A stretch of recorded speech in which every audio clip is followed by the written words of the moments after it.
every being, no matter how lowly, can express the divine. It's that seeing another person as a real entity that has valuable emotions, even the one that's coming at you with a sword, to still see them as like, what is it that got them there? What is their view? What is their feeling? I think for me, honor helps us with that. One of the sad, but then also empowering aspects of the world in which we inhabit. We have access to such choice for a lot of people, arguably more so than ever in our history. But at the same time, that freedom of choice is also a form of suffering or punishment. Nobody's telling me, I don't have a lineage, I don't have a tradition, I wasn't initiated into anything. And the opportunity in an anarchist or a vagabond is that you can discover your own set of ethics coming from your own spiritual illumination. We are creating the reality by observing. And that connection with the universe from each person outward is what creates everything that we're talking about. Wisdom is gold because it's pliable and it's subject to its substance remains the same, but its form can change over time.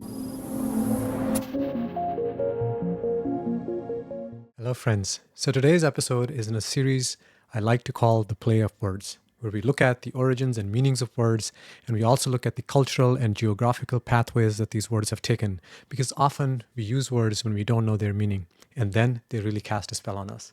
So for this episode, we're looking at the word honor. I have a little bit of a martial arts background, and sometimes I like to say, I like to be honorable. But I realized that I didn't really know what the word honor meant.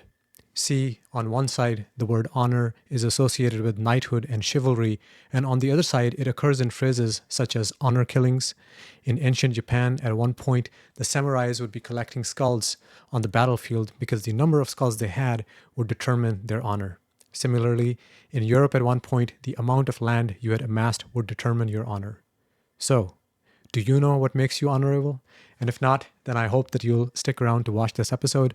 So for this episode, I have two of my dear friends with me, Joshua Beneventi, who is a polyglot, which means that he speaks a number of languages, and he's a philosopher and deep thinker, and my other friend, Nathan Dorian, who is a black belt in Aikido and also a deep thinker. So I hope that you'll enjoy this episode. And before we move forward, I would like to request that you like and share this video and subscribe to the channel, as this is the only way that this channel is supported. So I thank you and appreciate it. Welcome, everybody. Welcome to another episode of A Play of Words. I have two of my dear friends with me. Joshua, maybe you can take the lead on that and maybe take us into how your investigation has been with chivalry and honor, nobility, these words that we use quite often in our daily language. Yeah, definitely. Thank you, Kanan, for the intro. And I would say that the word for me that's most salient in this constellation of ideas is chivalry. That's the word that's been the topic of my contemplation lately. And the word chivalry, taken back into French, Latin, comes from a word related to horses or horsemanship, right? So Mhm. there's this very clear connection to knighthood, to warriors, to warfare, et cetera, but also to control. And I think Dorian has some really great thoughts on this that he shared with us in the email. But to control and discipline, right? Because when Mhm. you learn how to ride a horse, one has to be very disciplined, but also one has to learn how to discipline the animal so that they Mhm. become domesticated in a way. Um, and that idea for me branches off into a lot of different things philosophically. Um, from the, let's say, the mythological or the symbolic perspective, we have a lot of references, especially in ancient Greek philosophy, in even ancient Indian philosophy in the Bhagavad Gita, to the role of the horse and the chariot in terms of an allegory for the human soul. And how, in one way of thinking of it, the intellect is the driver of the chariot, and then you have the two forces of the soul, kind of forces that work in one's life where they would say the appetitive and the passionate.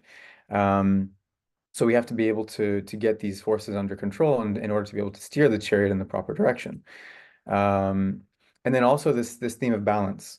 Because in order to ride a horse, you have one foot on one side, one foot on the other, right? And you have to, this is central to discipline, to self-control is balance. And we could say, arguably say control in general is balance. This is the characterization of the philosopher king, for example, in Plato, is one who's moderate, who's wise, who understands balance, et cetera, et cetera. So these are, and on a final note, I would say that for me, thinking about the classical sense of the word chivalry or somebody who's chivalrous, it's this image that comes to mind, at least for me, which was kind of constructed in the Middle Ages in the transition from Moorish times into more, Christian times in Western Europe, or the confluence of those two forces, is this tension between these two seeming opposites of the knight who in the court can be a poet, can be very romantic, meek, but then on the battlefield is capable of cold, cunning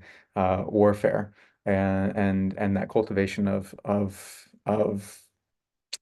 the cunning in a way, let's say. So for me, that's kind of what I'm bringing to the table and what's been alive for me about this topic. And I think Dorian, you shared a lot. It felt like it was along a similar vein of thought as well. Absolutely. Your insights were great and brought up in my mind some of the things I've read about and heard about with, like you mentioned, that in terms of control, self-control, control of a horse, teaching a horse, which ultimately comes down to how one and I think you mentioned this on some of our pre-talk, how one makes choices. Because I like to bring back in recent thinking that all power comes down to choice, because that's what you are able to do. Your body, your chariot, your horse, your tools, your weapons, these are all outside you. It's the will that makes the choice. And these systems, like honor for me, brings up this idea of holding myself to my ideals, of holding myself accountable for how I'm going to make choices. And when those conflict, I really got to look back and, do I have honor? Is this the honor I choose? Um, these these forces, especially on the battlefield, is where you can see it being honed. Because, like you said, when you're not on the battlefield, you need to be a mother, you need to be a father, you need to, harvest the grain, you need to trade with your neighbor. You can't use your entire life in bloodshed and harm and suffering. But when you're called to the battlefield, you're expected to be available and able to interact with that suffering and hardship and blood, and cut down maybe your brother because the Lord commanded it. The only way that you can do both of those things is to have something outside yourself that you can point, that you can look at and say, I am good, I am right, because I am following these precepts.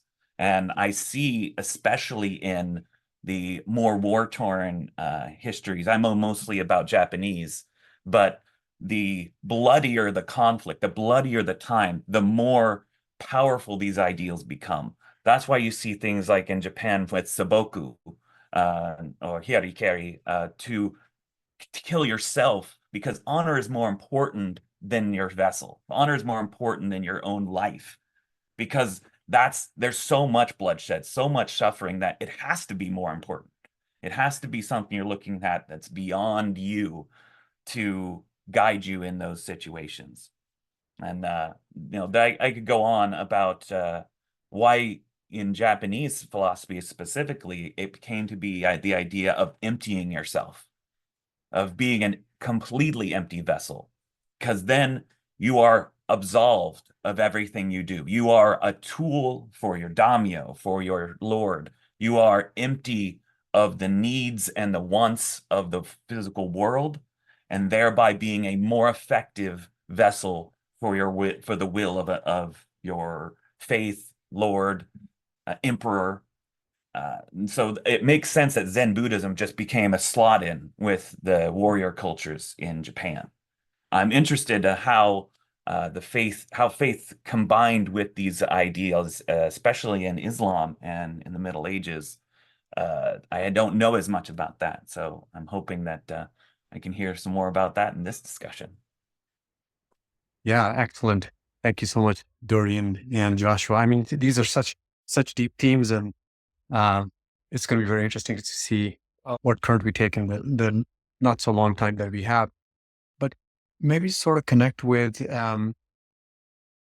One of the reasons that this topic sort of became interesting for me recently is in a meeting, in a group circle of friends, I said that I want to be known as a man of honor. And somehow it triggered in me to really look at this word because I felt like I did not know the actual meaning of what that meant in depth. At least for me, when I look at it, it means that exactly what both of you, I guess, were alluding to, sort of a code of conduct to measure self-honesty, to see that am I honest with whatever my highest ideals are. And I see that throughout my life, it's a journey of failure. And that's why I feel like the code of conducts are important and that they need to be revised. And from what Dorian was sharing, as I was looking at the word honor, it has all these different senses in different times. In the Indian subcontinent, the word honor is associated oftentimes with honor killings, which has been a way of maintaining misogyny and controlling female sexuality. And probably the audience knows what honor killing means. If your sister or your wife sees another man, or in extreme cases, there is a case of adultery, then to maintain your honor or place in society, you can kill her to regain your honor. And many of these things used to happen in the past and even to this day. And in other cases, it is just honor is directly associated with the amount of wealth you have.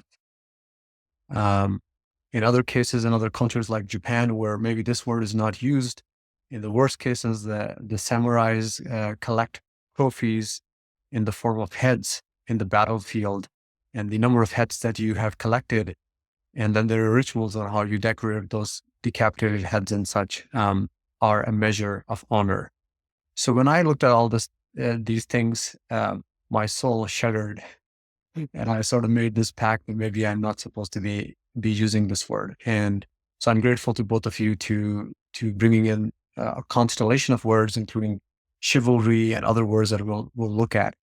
And for me, that is about clarification to become more clear and precise in what it means to me when I use this word. I think what's presencing for me, because Kanan, what you're talking about is more this contemporary sociocultural interpretation of these words. And I think that at least from my perspective, part of the goal of this project is etymological, and which also is hermeneutic. Hermeneutic is another word which essentially can be defined as taking something back to its origin. And the root of that word is Hermes, the Greek archetype or god, we could say, who represents translation, the role of the messenger, et cetera, et cetera. And the equivalent of hermeneutics in, let's say, in certain forms of Sufism in Islam would be ta'wil, which also has this etymological root of taking something back to its origin. And so I think that what the challenge is in our day is to go back to these words, to analyze the language that we use itself, and to understand the root meaning of that language in order to unpack its true essence, right? And by doing so, it's like you take a seed and then you watch the fractal unfolding of the seed into its blueprint, right? Into this tree, only so that you can rewind, take that seed and go, oh yes, okay, we want this, we want to plant it because it's good, rather than saying, taking the seed and throwing it on concrete and saying, oh, it's worthless, it doesn't grow. It's like, oh no, because we don't know what's contained in the seed in truth, right? We just see something that seems insignificant, or the way that we use it is haphazard. So how do we become more conscious users of language, but then also and this is all a part of the culture that we are swimming in as a result of many years of evolution in terms of scientific thought and technology, et cetera, the way we conceive of our economy.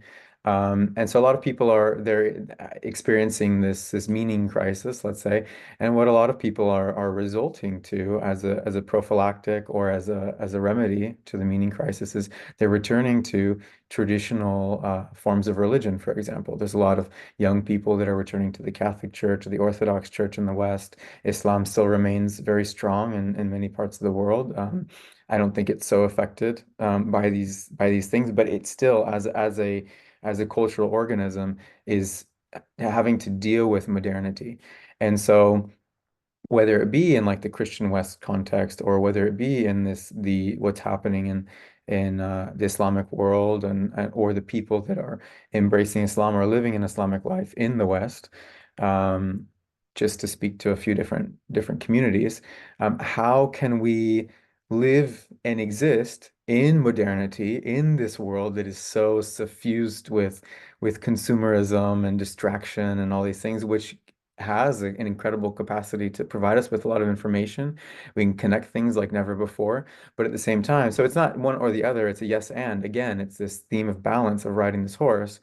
Um, and so, how can we maintain an adherence to some sort of morality or code of conduct, which gives us a sense of stability in our lives, while at the same time knowing that we're on a moving thing, that it's changing, and that it has also, when we relate to the other, right? It's not an it. This is Martin Buber, I and thou, not I and it.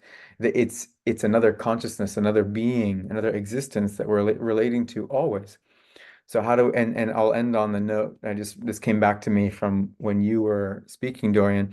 I forget where this was from, but it's this allusion to or the metaphor of wisdom being gold, like the substance gold. This is kind of probably coming from alchemy or something where I had read this, but the thing about gold is that gold is a very pliable metal. It's very malleable. So it's not iron. And that's why wisdom is not iron, right? Wisdom is gold because it's pliable and it's subject to its substance remains the same, but its form can change over time. Well, that's beautiful. I'm glad you brought that up. And yeah, it does. That definitely sounds alchemical in nature. A couple of things that came up while you were talking about that just now were when you were talking about honor and when you looked up its history and the atrocities done in the name of honor. I think one thing that's very important for me to understand, at least for me to understand about the world, is that words are a gateway to ideas, right? So they're the way we communicate ideas, and those are tools. So, like any tool, it can be used to harm, it can be used to hurt, it can be used to rip away people's autonomy and resources, or you can be used to teach, it can be used to build, it can be used to make something more. So, in the name of honor, horrible things have been done throughout history. But is that honor that is causing those injuries? I don't believe it is. I think the concept of honor is good, but what it turns into when you lose sight of why you have it, when you lose sight of the seed of compassion, why I have compassion, why I care about my brother, and you look for what just makes me more popular, what makes me more successful. That's a common, a genetic drive for living organisms, like what makes me more successful. But I mean, in this age of, like, as he said, modernity and this constant barrage of stimuli from every angle trying to capture your attention and your focus, what we're looking for is something from inside to guide us through that. And we things like honor and a code of conduct are a great way through there. The danger, I think, comes especially from overly organized and like you said, going back to these old traditions. Is these old traditions were built in a different time, right? The Bushido, when it was when and it's gone through many changes as well. What came up during the 1300s during the Warring Clans faction, that was a time when there were people all the time with swords and blades out to kill you every day of your life. So the life lessons of how you deal with that are just different than what we're doing now. We're just as beset, but they come in different guises. So it requires you to be just as attentive and, as you said, malleable in what your view is. And as you even said at the beginning of this, it's extremely important that you constantly look at, what is this doing? What am I doing? How is this interacting with another person? Because the consciousness that you're interacting with ultimately is all consciousness.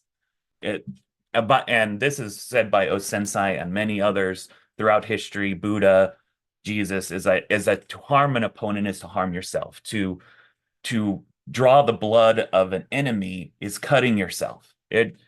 When you truly feel that, not just be told it, but feel it, it gives you access to working with people to see from their same direction. I have recently had some training in nonviolent communication, which is used in many places around the world to help foster peaceful endings to horrible situations, such as Rwandan genocide and whatnot.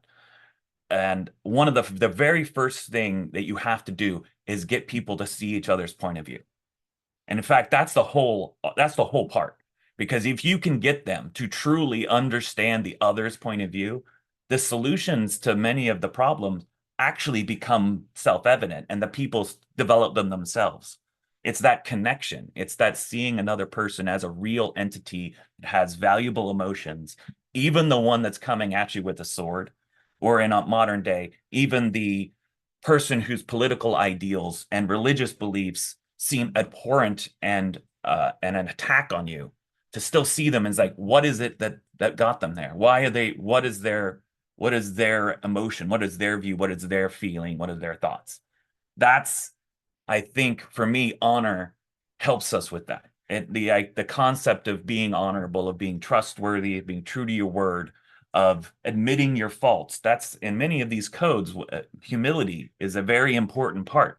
Tranquility comes up on the list for Bushido, which means not being overly excited in emotion. You don't scream on the battlefield. You also don't like fall over when you're getting drunk, right? It's this idea of extremes lead to extreme actions. Extreme emotions lead to extreme actions. And these are ways to help temper yourself in a world with all the chaos. And that's where I'll leave it for the next time. Yeah, thank you. Couple of things are coming to me. One of the things related with honor, when I was describing the various connotations of this word, when I think about words, I feel that all words are perhaps not created equal.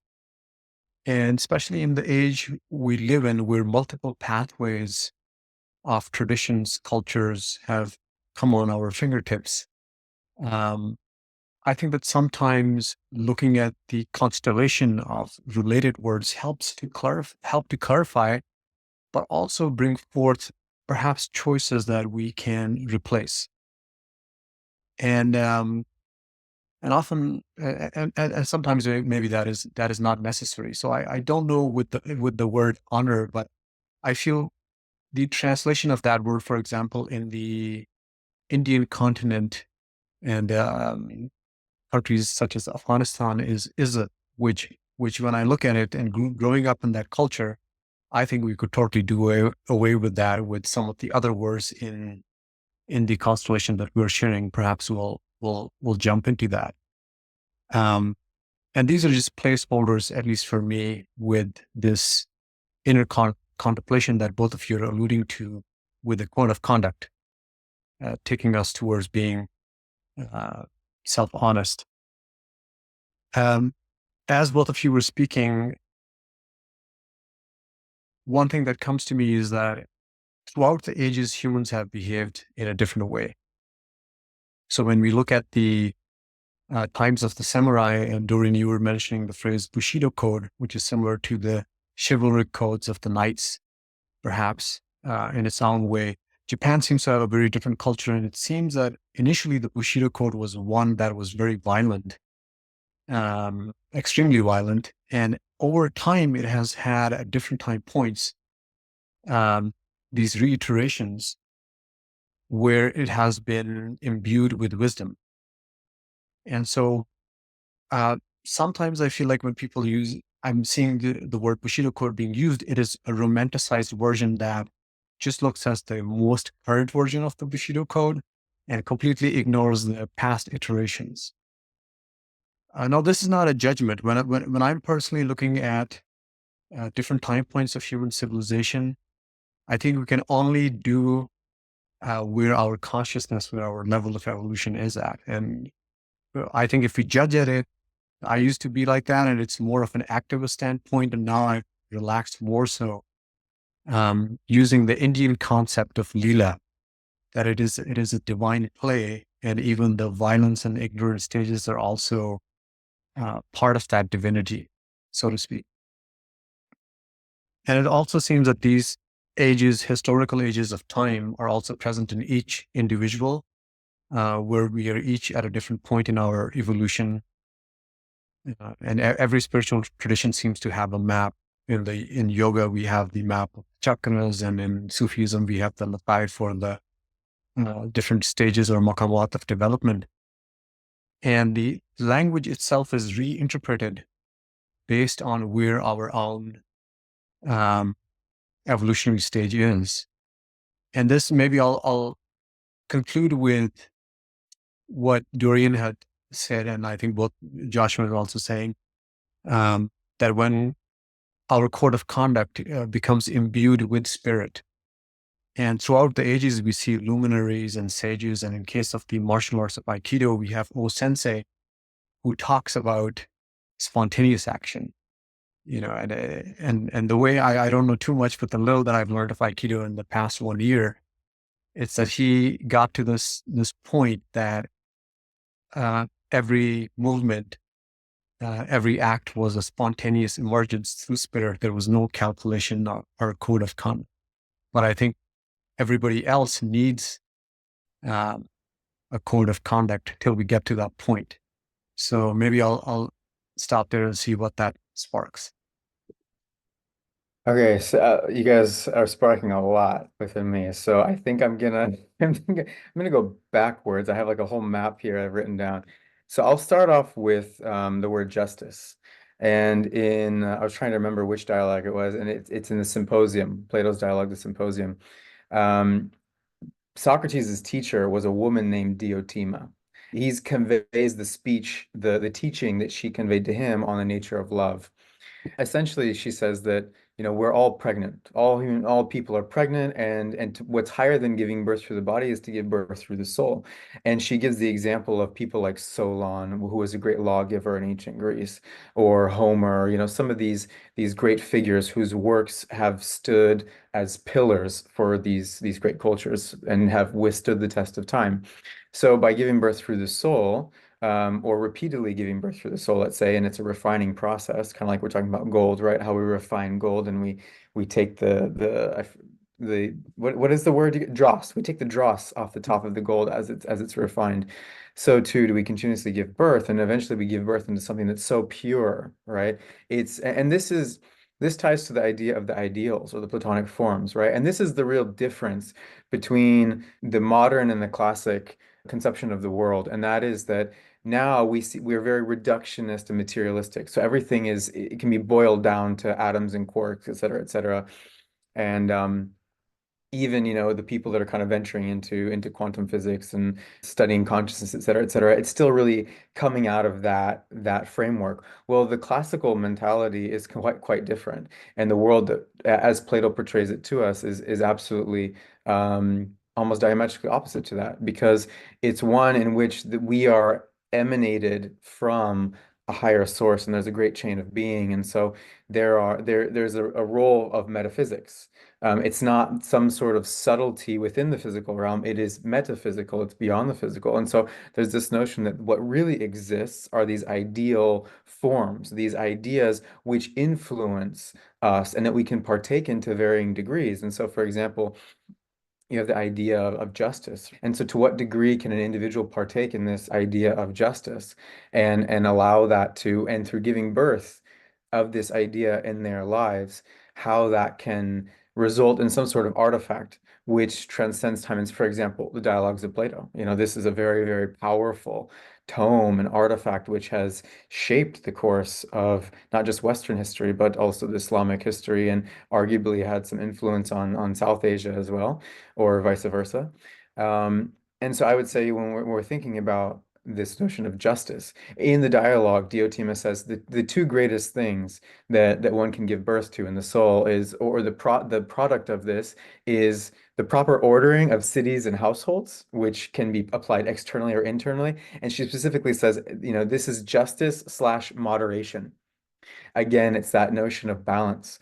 And there's a book that recently came out by a man named Ahmed Paul Keeler.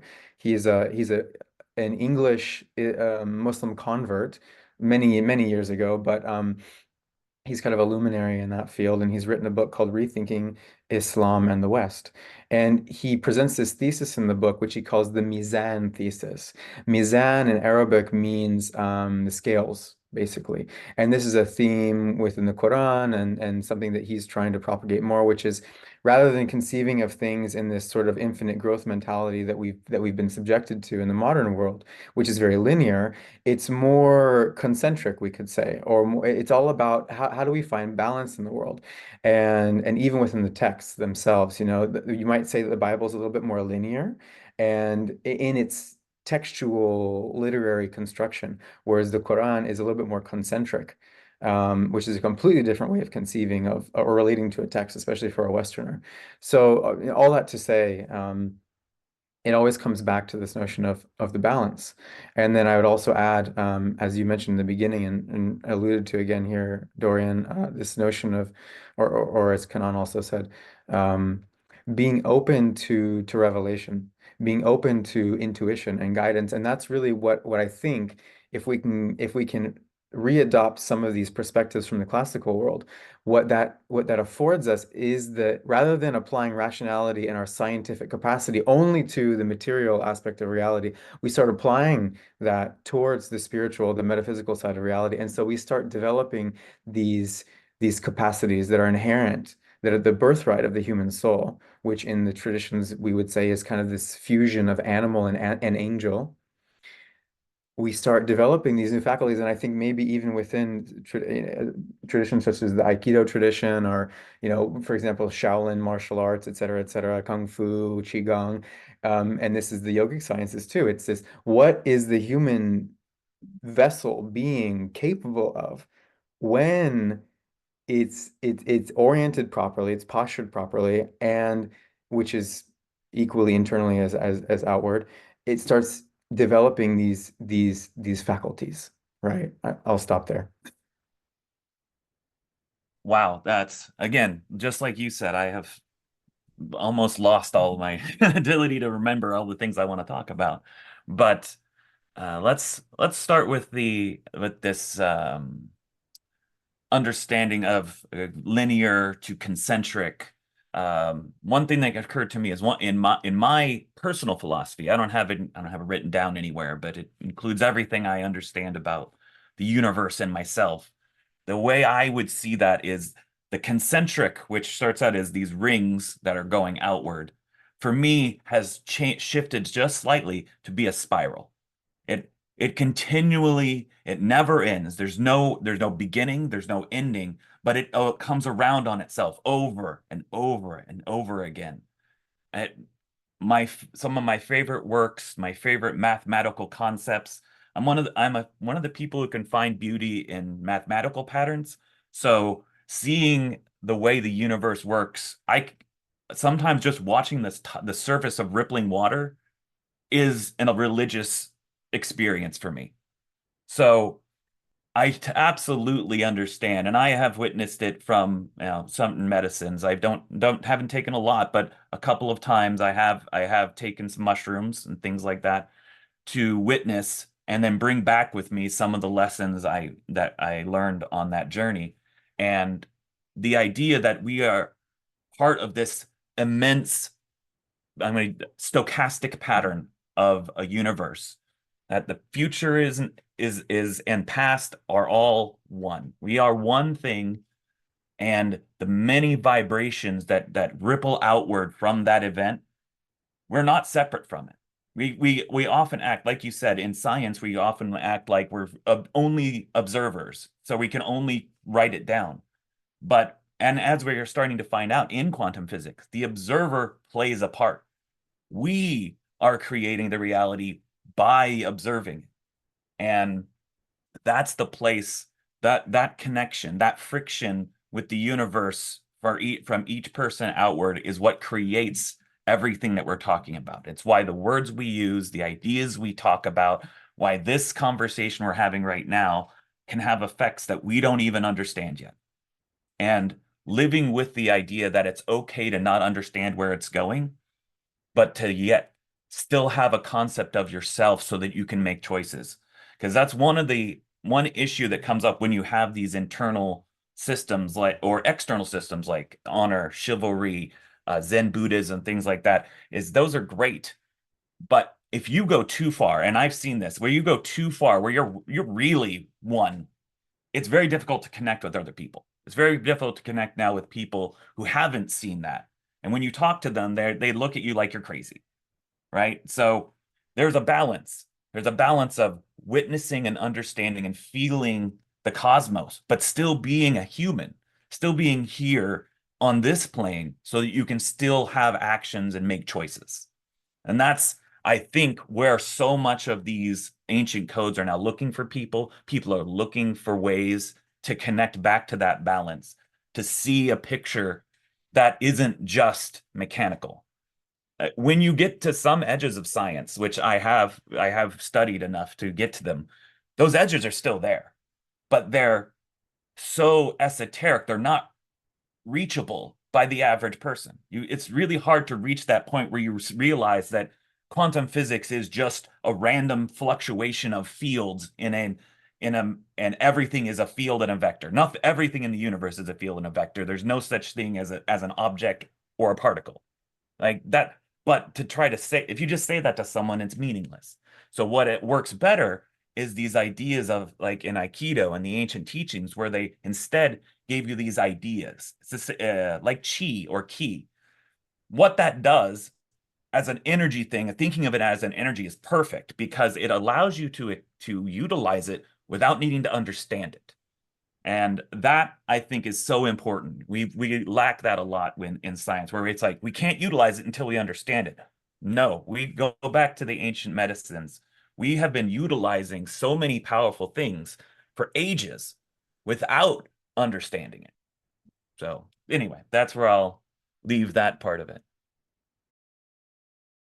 Beautiful. Yeah, I resonated with something that Dorian said, which was that I am having a hard time tracking what it is that is clicking, because everything is clicking, and these are such deep themes.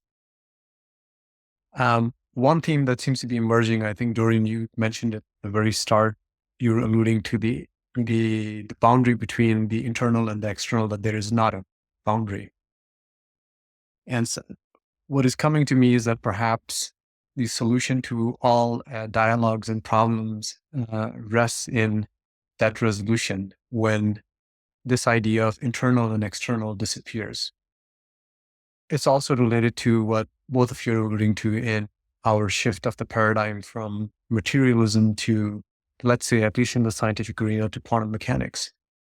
And I'm not a physicist by any means, but what I do understand in the basics is this wave-particle duality, that it's both somehow, and that points to this internal and external, which is talked about pretty much in every tradition. One tradition that I study in Tantra, it is that the physical is undescribable, and the inner reality is also completely undescribable.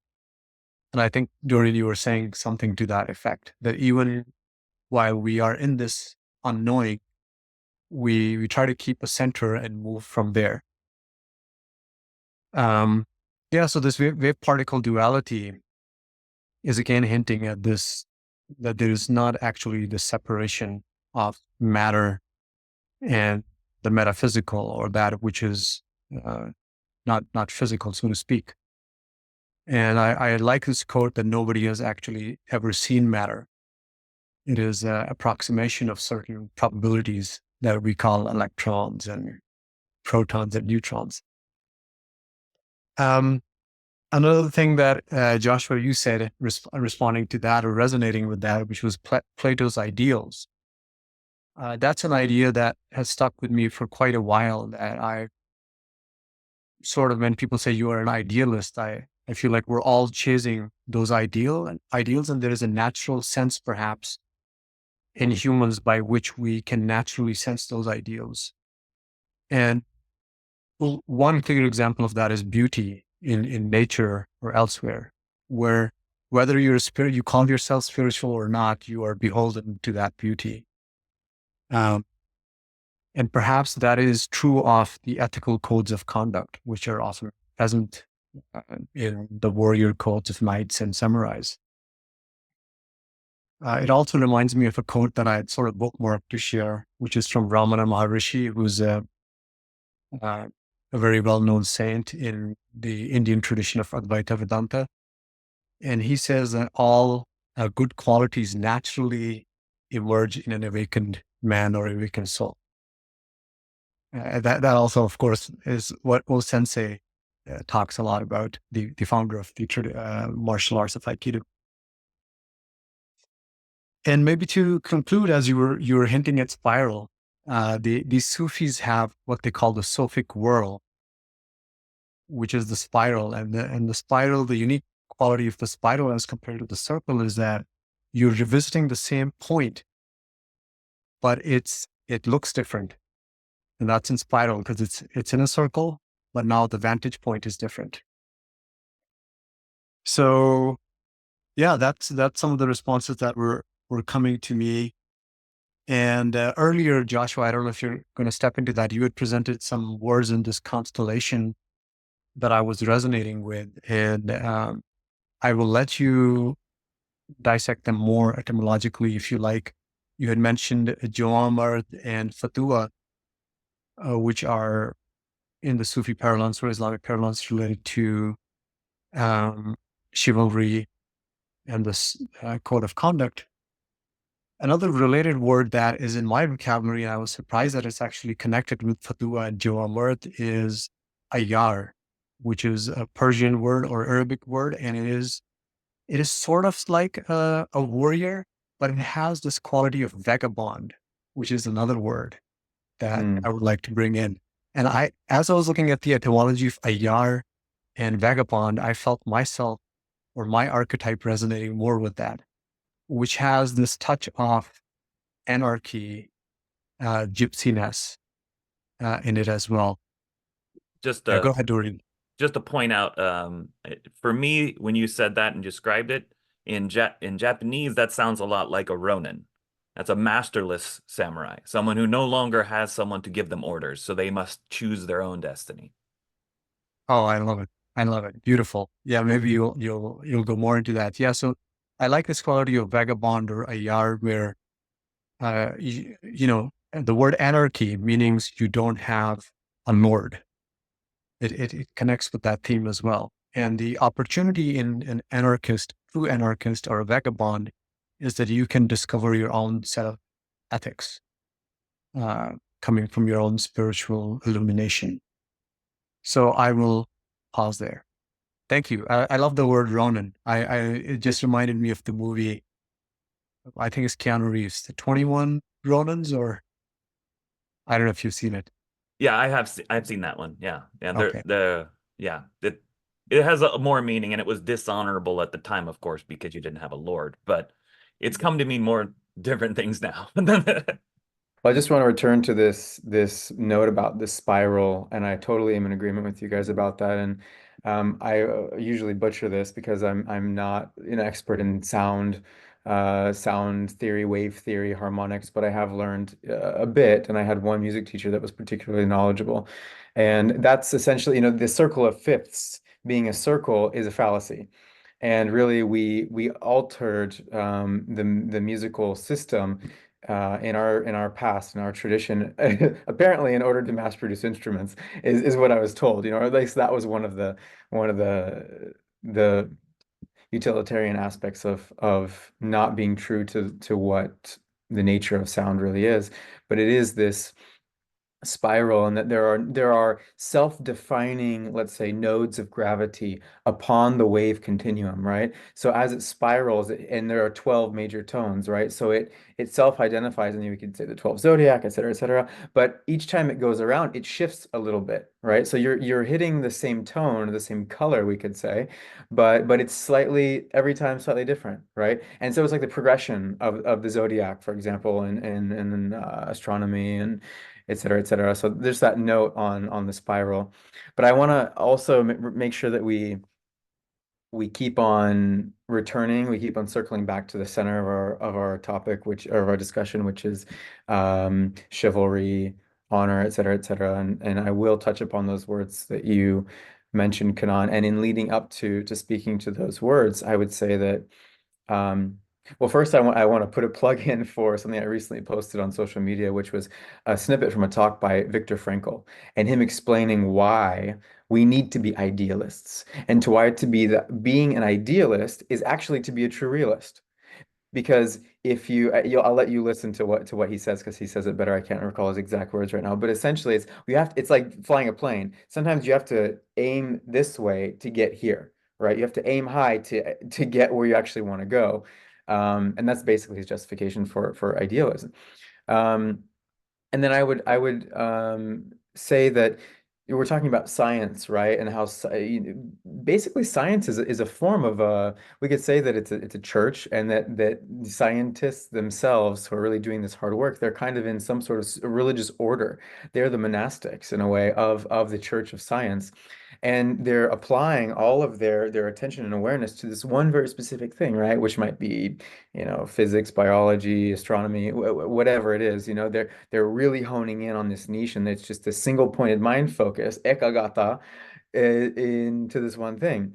Well, similarly, we can say that can be done internally, right? And so, thinking about for the Greek term for this exertion, it is ascesis, which means it's asceticism in English, basically. But the early church of Christianity, for example, that was adopting a lot of these ancient Greek ideas, they likened the monastic or the ascetic to an athlete. And so there was that's kind of when you start seeing this fusion, at least in that particular instantiation, of a wisdom tradition and an idea of the warrior, right? There it's starting to meld together in that context. And so again, what's the rule of conduct for one in this age, and I think that you have to answer that with understanding your own role or own vocation, your own proclivities in this life. What do I inhabit? What kind of tendencies does my mind and my body exhibit, right? Am I a warrior? Am I a merchant? Am I a politician? Am I a craftsman? And that's kind of one of the sad parts of it was sad, but then also empowering aspects of the world in which we inhabit. We have access to such choice for a lot of people. Many people don't, unfortunately, but many people do, arguably more so than ever in our history. But at the same time, that freedom of choice is also a form of suffering or punishment. Because many of us spend such great energy and time trying to figure out, well, what am I supposed to do with my life? Am I a cobbler? Am I a philosopher? Am I, a race car driver? Like, who's nobody's telling me, I don't have a lineage, I don't have a tradition, I wasn't initiated into anything. So we spend so much time trying to just figure out, where do we come from, right? How do I make sense of who I am? And yeah, and then it comes down to, okay, well, finding what my role is, maybe. Then what is my rule of life based upon that role, right? Am I a warrior? Am I a philosopher? And we get to arguably say that there are certain themes that are salient that run true across the board. The architectural components, let's say, of how one constructs a rule of life, and it varies in its specific instantiation in each case. but there are certain principles that we can observe across the board, and which is what we can do in this very powerful comparative work of coming together and talking about Aikido and yoga and Sufism and the different forms of traditional asceticism in the different religions. Islam, there's the 5 daily prayers. That's a fantastic, in terms of life hacks, I think it's a fantastic life hack. I'm going to get up before the sun rises, I'm going to pray, I'm going to wash my body, and I'm going to do the same thing before I go to bed and a few times in between. Um, so determining for oneself what that rule looks like. Um, and I think that I'll end my snippet here on this note that Kanan highlighted of we both highlighted the vagabond or the Ronin, right? The role of that. Where does that come in? And we do see that in our traditions as well. Whether it's Kanan, you alluded to the whirling dervishes, right? So the word dervish or darwish or the fakir is this personality, this role of the wandering saint, that has no home, that is just, they've experienced kind of this state of bewilderment in which they're kind of gone. They're here, but they're not here. But there's a function there's a social need for that. And for example, there's this one Orthodox priest named Roman Braga, I think is his name. And he talks about he's from Romania, and he went through internment in camps when he was there. And he said, but Romania is a country which is heavily populated by monastics and monasteries. And he said it's so vital that people in the community see monastics, that they see ascetics, because just interacting with them, just by seeing them, knowing that they're there, has an impact upon the community, let alone speaking with them, right? So the role of the vagabond, the role of the holy fool in the Christian tradition, or the darwish, whatever, they're not something completely like other, or they even have an important function within the socio-cultural organism. And tying back to Kanan's initial share, Leela, right? It comes down to this. It becomes play, it becomes. And this is, God willing, we reach this level at some. We can taste that at some point in our lives, or in some capacity, in little snippets, we can taste that. And I think we all have, but inshallah, it comes in greater waves. Well, that's great. First, just quickly, yes, you're correct about the circle of fifths. I've been studying music for a bit. I'm probably still not an expert, but there are actually a number of different ways you can tune. And there's a whole conversation about why you tune certain ways and other ways. But it is because it's a spiral, you can't come back around perfectly. By doing thirds and fifths, you have to either go up or down. So that's 100% accurate on that. One of the things that came up in what you were talking about with these traditions of especially the warrior traditions is actually I've totally lost, but I wrote down here in my little notepad that I wanted to remind myself of the power of ritual, that telling yourself your honor code, praying 5 times a day. In many cases, we don't understand, and a lot of people don't know this, but they're creating rituals every day. Like every day of human existence is ritual and habit.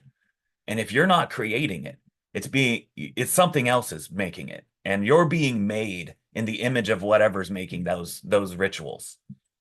So with going back to these, having a code, having a place to step your foot in, but not just having it, not just intellectually going, oh, I'm a warrior, but actually having a set of things that make you a warrior, going to practice, training, repeating these tasks. It reinforces, it makes you stronger in what you believe you are. And sometimes I think people are waiting for something else to tell them how to do that. And that was one of my big awakening moments some 25 years ago, where I didn't have the money to go train with anybody. I was interested in things. I couldn't find any schools that were close enough or had the time or the train. And I just said, never mind. I'm just going to train myself. I'm just going to pick up a stick. I'm going to go to the park and I'm just going to start training. And now I'm where I'm at. This is the same, I think, with these warrior traditions, with chivalry, with honor, with Bushido, is ultimately you need to pick up that tradition yourself and start now. It can't, if you're waiting for the right tradition to come along or the right person to tell you how to live your life, we don't know when that's going to come. You don't know when that's going to come. And how would you recognize it when it did? So I think it's important to step forward in a tradition that you feel is a good direction, and then be accepting of the change that might be presented before you. That's the spiral. That's how you keep walking up the mountain. That's how you get to the peak. That's where I'll end that comment. Thank you. Dorian, by the way, you could keep going on for a little more if you have other thoughts. Otherwise, I'll jump in. I did remember something else. Let's see if I can get that back into my head here. Yeah, Sufi tradition, the Vagabond. I'm so glad you brought that up. The wandering minstrel, the holy man, and in times before we had communication, even more important was this idea of a person who would just show up and things would happen. I've actually felt that way a number of times. I've been told by my friend groups, by all my loved ones, that I have a knack for being in the right place at the right time. And when people ask me how I do it, I give them one simple answer, and that is, I assume I'm in the right place at the right time. That's it. Because all my thoughts then, all my energy goes towards what can I do, not what I could have done or what I would do if I were somewhere else in some time else. But it gives me awareness of my place. It doesn't always easy. I can make mistakes. Sometimes I'm a human being and my body takes over. But if I can stay in that spot, I end up being in the right place at the right time. And I think everybody in this current environment is a bit of a vagabond because we don't have strong traditions. You don't have, oh, you're going to be a cobbler because your father was a cobbler. So everyone is searching. Everyone's wandering. We got the World Wide Web. We can wander all over the world every single day for hours on end. But where do you start stepping on real ground? Where do you start making a way for yourself and not just flying around observing? That's where I'll end it then. Horizontal versus vertical. Exactly. Wow. Oh, so rich. Thank you, both of you. Well, first of all, I want to put in a quick bookmark here for another potential episode. It seems like the circle of fifth is something that all three of us are resonating with. And I had exchanged, I think, messages with both of you around that briefly. And I would love to look into this idea of the circle of fifth as a spiral. And in my own study, because I study classical Indian vocal music, and there is the scale system is a little different. And the primary difference being that the bass note can also be transposed, which is not present in Western music. So I don't know what kind of a circle would come there. And I was interested in seeing if there were any parallels in what they call the circle of pots or circle of scales versus the circle of fifths. So if both of you are interested, it could be a mutual study project that we could inspire each other. Yeah, I think I sent you a playlist at some point with You some did. Grisham Kolob's lectures.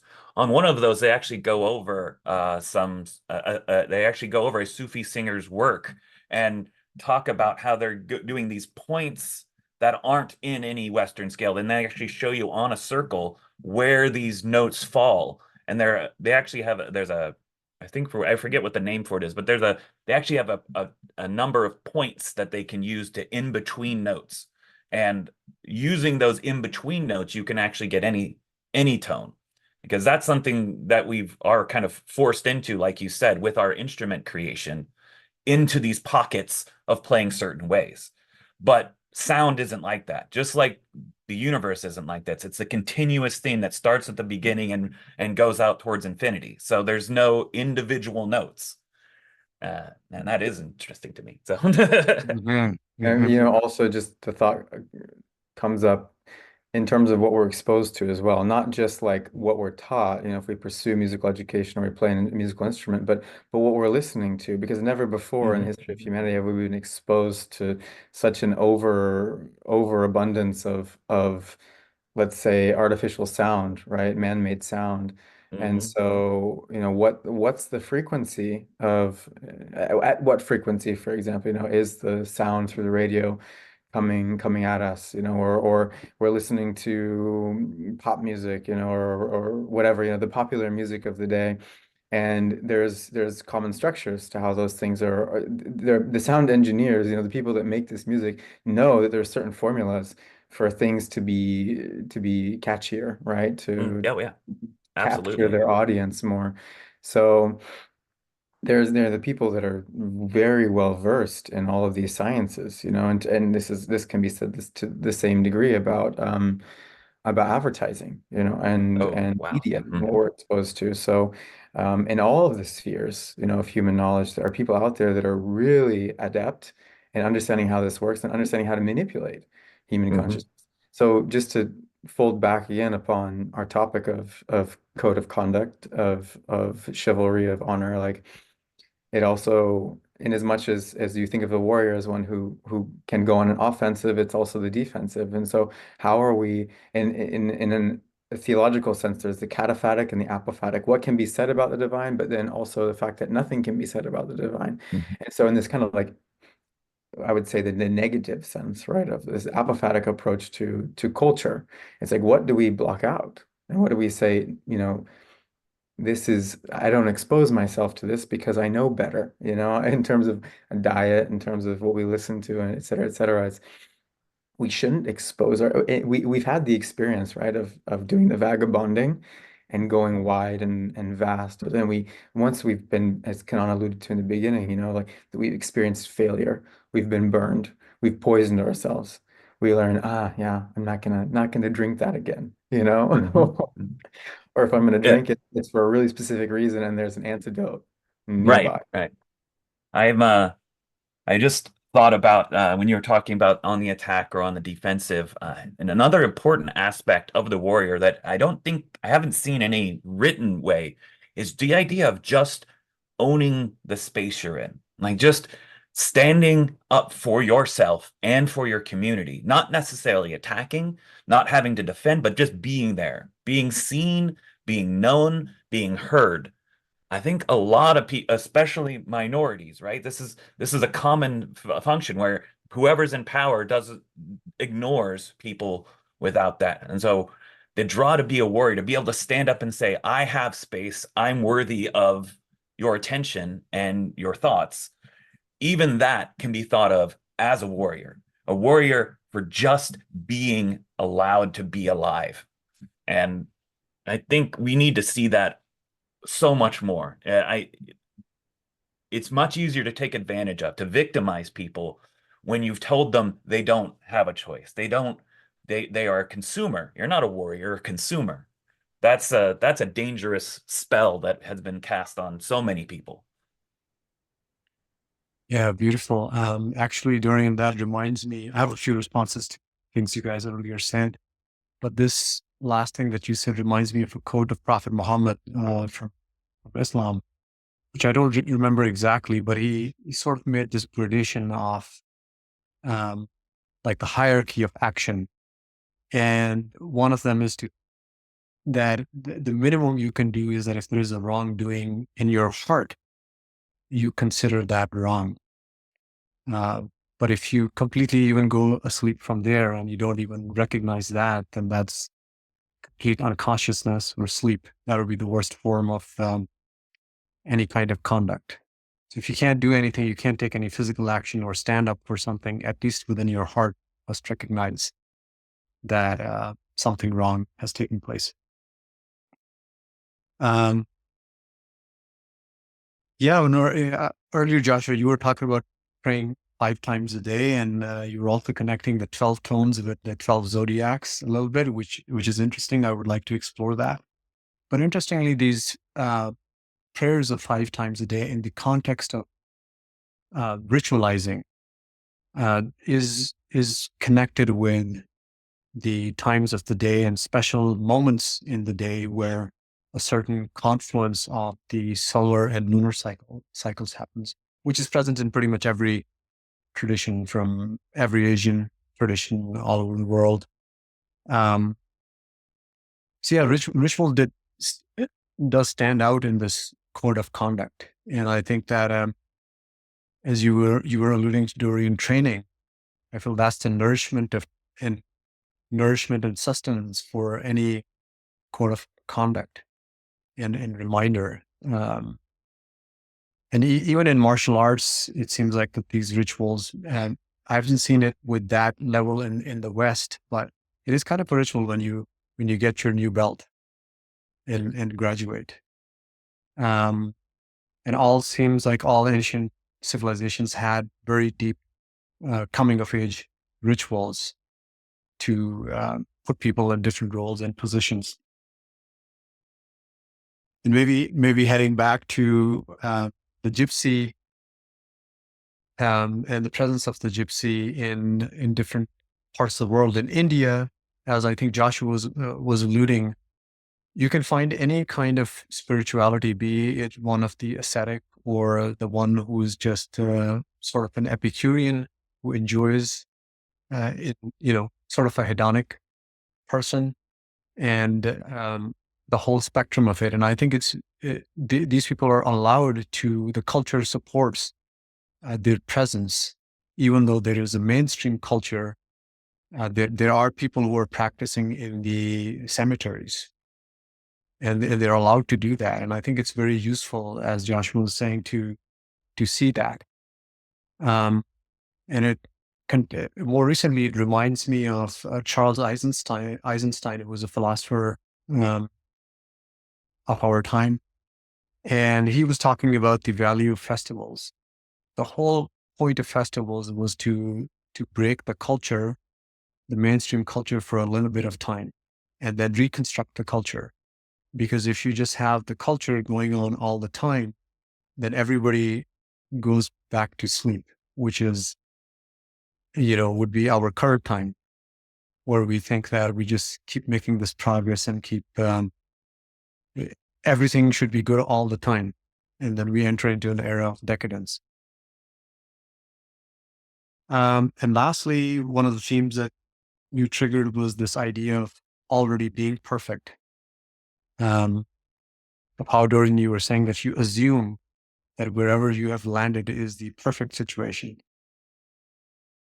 And I think it brings us forth into this state of unknowing once again, and triggers spontaneity. So I find that very beautiful, and I try to do the same.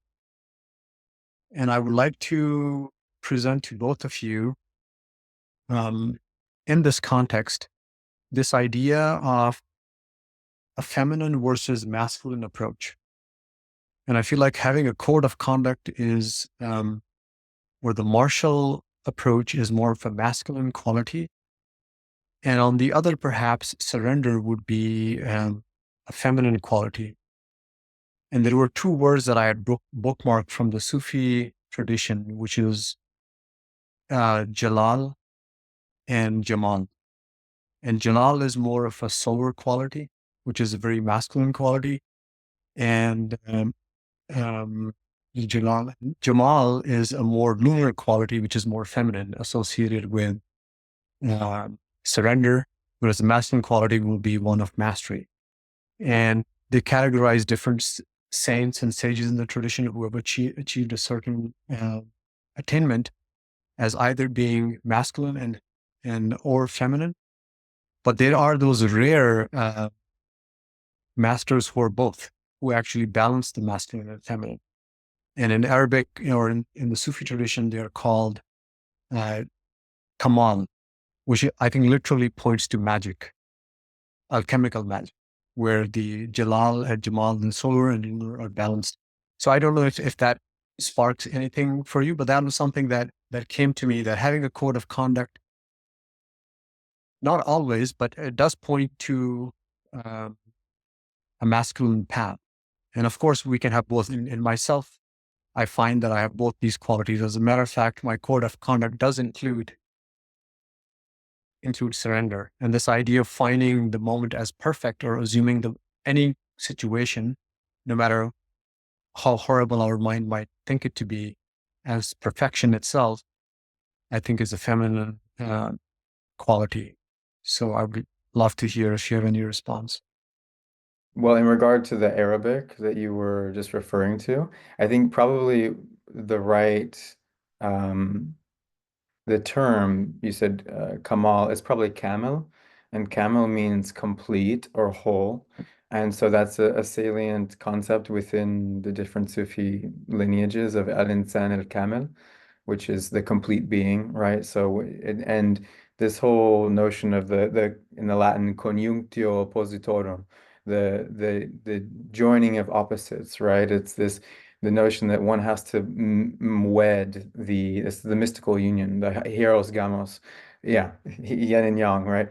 One has to wed the inner masculine and feminine, for example, if we want to use those terms, right, in order to achieve a sense of kind of stability, of again going back to this notion of justice, balance, wholeness. And then one can really properly relate to the other, in terms of like marriage, right? Ideally, you would have two people that, have kind of done this mystical work, within themselves, or are in the process of doing it, right? And they can support each other in doing it. I think that's more like, for me, that's a more Christian kind of conception of marriage. I think marriage can have many different perspectives or I say varieties of how it's expressed culturally. But I think in the spiritual, mystical sense, that's how I kind of have interpreted it. And yeah, I think overall, there were some other things you said, Kanan, that I wanted to touch upon, but it's eluding me now. Well, while it is eluding you, I would just like to say, well, thank you for mentioning Insani Kamal, or the complete man. I think etymologically, Kamal and Kamal are two different words, but I have no doubt that there is a very deep connection. Yeah. Anyways, yeah, I'll have to look that up. And it seems like you're actually looking it up right now. Yeah, well, I mean, if it's the Arabic language, they have the same root, because if it's the kaf mim lam, then it's going to have the same etymological root. It's just the placement of the vowels. So whether it's camel or kamal, they have the root core meaning is going to be the same. Well, yeah, So well, that's good that there's a magical quality to the complete man. yes, yeah. So I'll jump in on there. So as far as yeah, as you talked about balance, I mean, yeah, like we mentioned, yin and yang. That's obviously a Japanese conception of it, but also Chinese, because they borrowed a lot from them.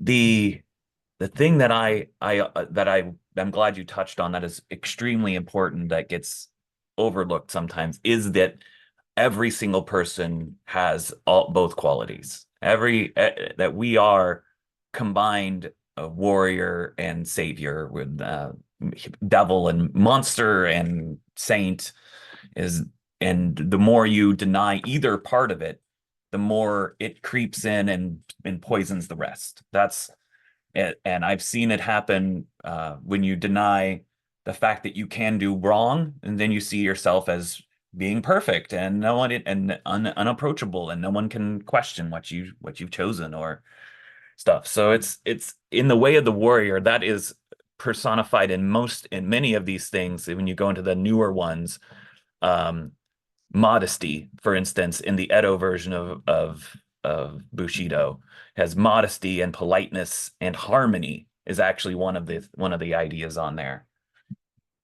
to point to the fact that even when things don't agree, even when you are in conflict with people who are with you, it doesn't serve you to attack them. It doesn't serve to attack people that you're working with. And it's important for us, especially in the polarizing politics of today, to remember that we have far more in common with every human being on this earth than we have in common. And that gets lost in a conversation all the time. I really appreciate the idea that these traditions have a idea of a complete person includes both. That's something I want to bring back into the world and make sure that I espouse to everybody I talk to. I have been told that that I have a very feminine side. That's actually why I work with my partner because I cry. I have witnessed beauty and cried just from the beauty of a sunset. That's the kind of thing that will traditionally be called feminine, right? That I'm in touch with my feelings. I'm expressing them, I'm talking about them. I'm not running away. I'm being present with my fears. I'm being sad. Saying I'm sad. I'm not sure of myself. I'm unsure. I may have made a mistake, and being vulnerable to the people that are around me. And it's important to remember that vulnerability is strength. That being vulnerable with those people that are caring for you and supporting you shows that you trust and care for them. It's not weakness to show vulnerability. And that is something that is often maligned in some of the text that doesn't incorporate the true wisdom of honor, in my opinion. So I'll Yeah, I was just gonna say, um, yeah, and maybe our code of conduct can also involve poetry, or it could be poetic, and that's the feminine quality.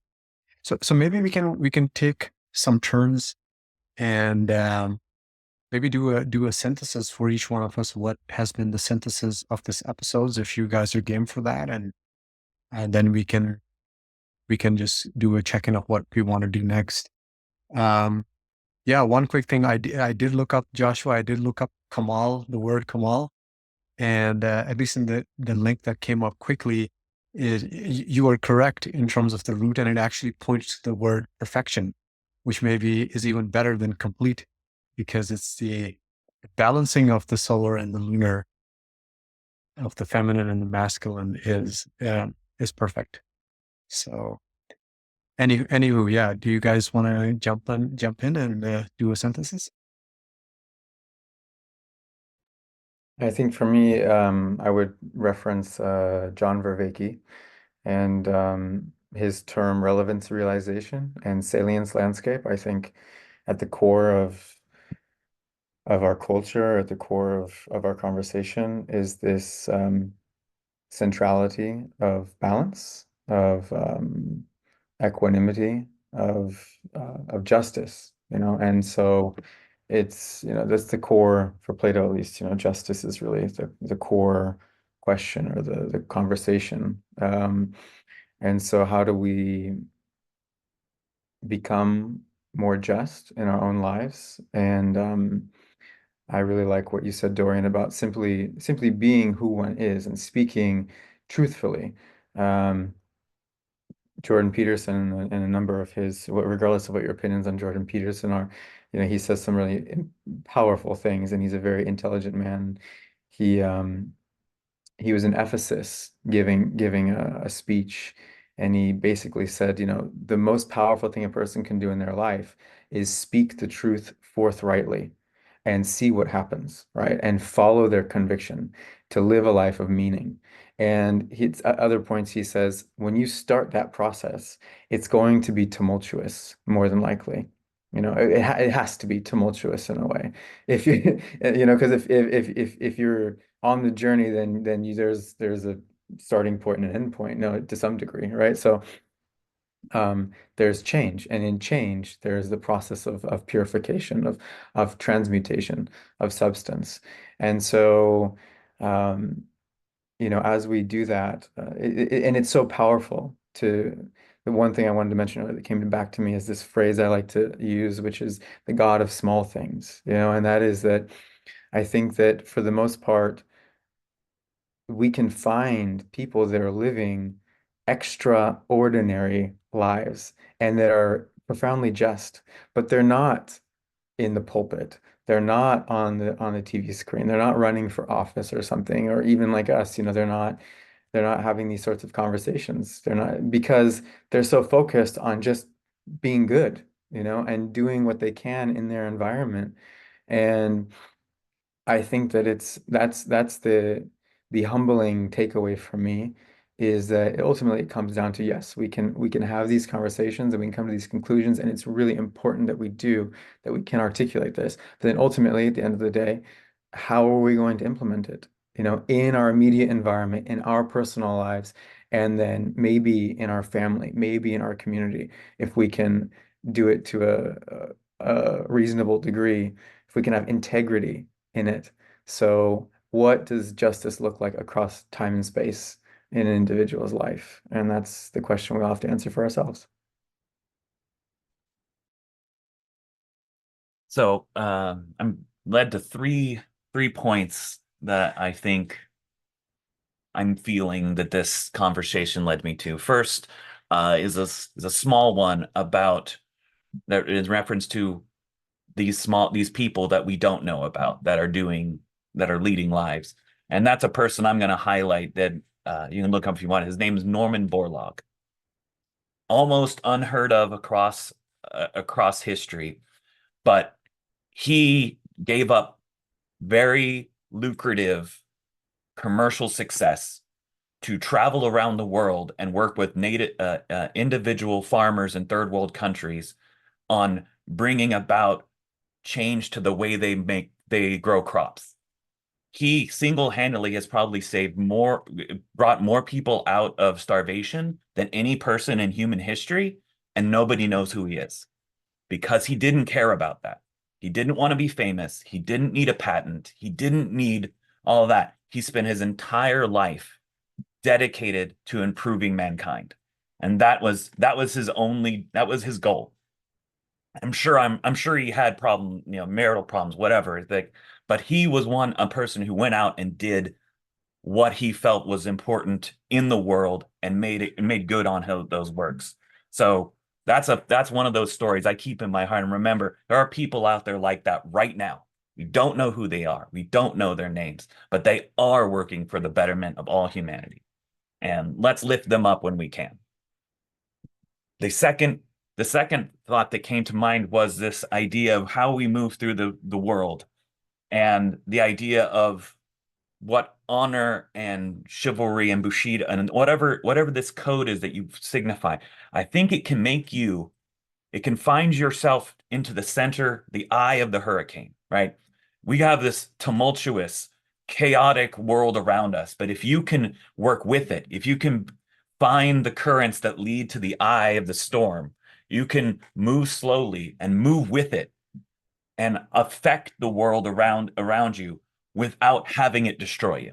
And I think that is, in my opinion, the best way I can get what I can get from honor, is to find a way to be in that eye so that I can move through the world and still affect things without being destroyed myself. And then the last item is how we can move this forward and what I do, and it's my philosophy. And it's one of the reasons it's really hard to find me on social media or on things online.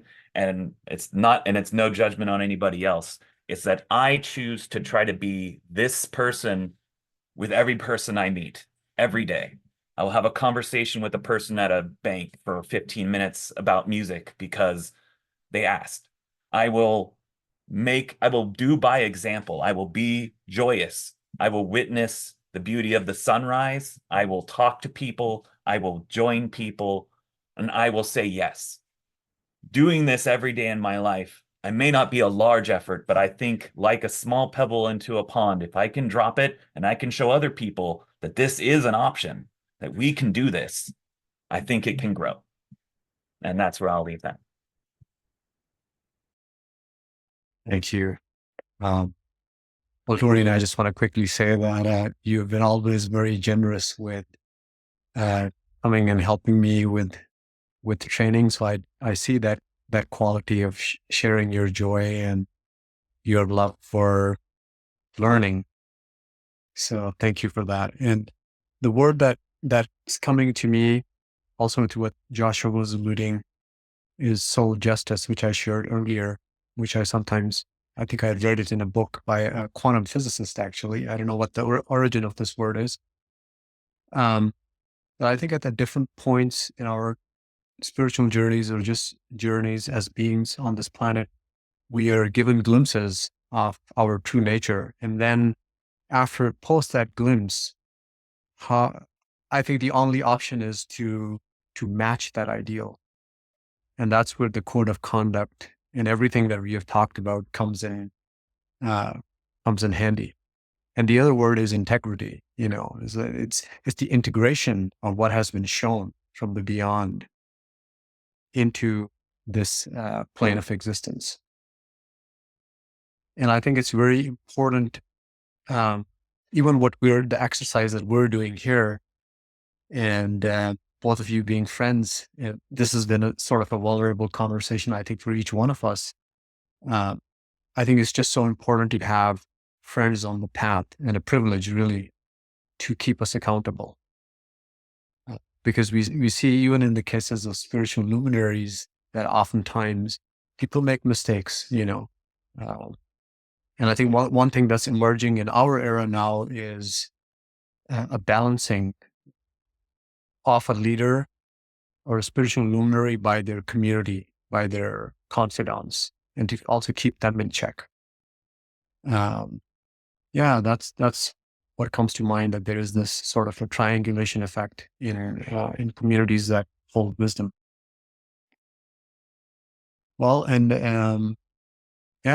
thank you very much. That was what I had, and I hope that through listening to this conversation, the audience of people who do listen to this are inspired to revise their code of conduct, or make it a conscious code of conduct. At least that's what I aspire to do, of this constant iteration till I hit the wu-wei point of the effortless action, which is what I yearn and long for. Because I must say that, at least in the body and life that I'm experiencing, it is a battle, and it's one that is exhausting, at least for me. And thank you, both of you. And if you like, we could do a different episode on the circle of fifths at some point in the future. Thank you very much, Keenan. It was a pleasure. I didn't know what to expect at first, but I'm glad I joined you. Thank you very much, Joshua. It was a pleasure to meet you as well. You're very insightful. You have a lot of knowledge that I don't have the specifics on, which is great. I love hearing all the new language and words to describe things that I've felt as must be true. Yeah, likewise. I think this to me felt really rich, and there was a clear current moving through the conversation, and I think that what you shared, Dorian, in terms of kind of making sure that you maintain your own integrity, and that's the same person that shows up in each of these scenarios in life, is that's something that's salient. I can feel through your voice and what you share. So I'm grateful that Kanan brought you into this space with us today, and hopefully we can do this again sometime soon. Absolutely. The last thing that came up when Keenan was speaking was, I think, a good ending for my part, which is as a reminder that every being, no matter how lowly, can express the divine.